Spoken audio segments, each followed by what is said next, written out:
এক বাটি গরম গরম হালিমের সুবাস যদি আপনার নাকে এসে লাগে তাহলে কি আর নিজেকে সামলানো যায়? নরম মাংস, ডাল আর মসলা অপূর্ব মিশ্রণের তৈরি এই ঐতিহ্যবাহী খাবার শুধু পেটই ভরায় না, মনও ভরিয়ে দেয়। আজকের ভিডিওতে আমরা জানবো হালিমের স্বাদ, ইতিহাস এবং কেন এটি এত মানুষের প্রিয় খাবার। তাই ভিডিওটি শেষ পর্যন্ত দেখুন। হালিম এমন একটি খাবার যার নাম শুনলেই অনেকের জিভে পানি চলে আসে। শত শত বছর আগে মধ্যপ্রাচ্যে এর যাত্রা শুরু হলেও আজ এটি দক্ষিণ এশিয়ার অন্যতম জনপ্রিয় খাবারে পরিণত হয়েছে। বিশেষ করে বাংলাদেশ, ভারত ও পাকিস্তানে হালিমের জনপ্রিয়তা আকাশচুম্বী।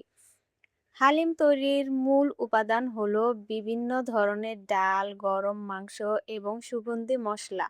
দীর্ঘ সময় ধরে ধীরে ধীরে রান্না করা হয় এই খাবারটি। রান্নার সময় মাংস এতটাই নরম হয়ে যায় যে তা ডাল ও গমের সঙ্গে একবারে একাকার হয়ে যায়।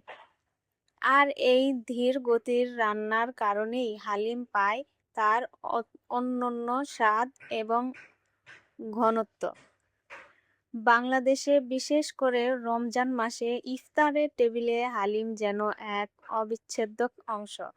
হালিম রোজা রাখার পর এক বাটি গরম হালিম শরীরে শক্তি ফিরিয়ে আনে এবং মনকে প্রশান্ত করে।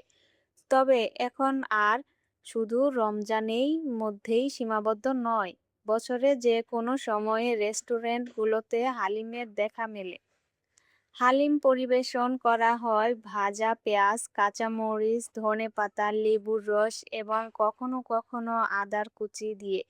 এসব উপাদান হালিমের স্বাদকে আরও কয়েক গুণ বাড়িয়ে দেয়।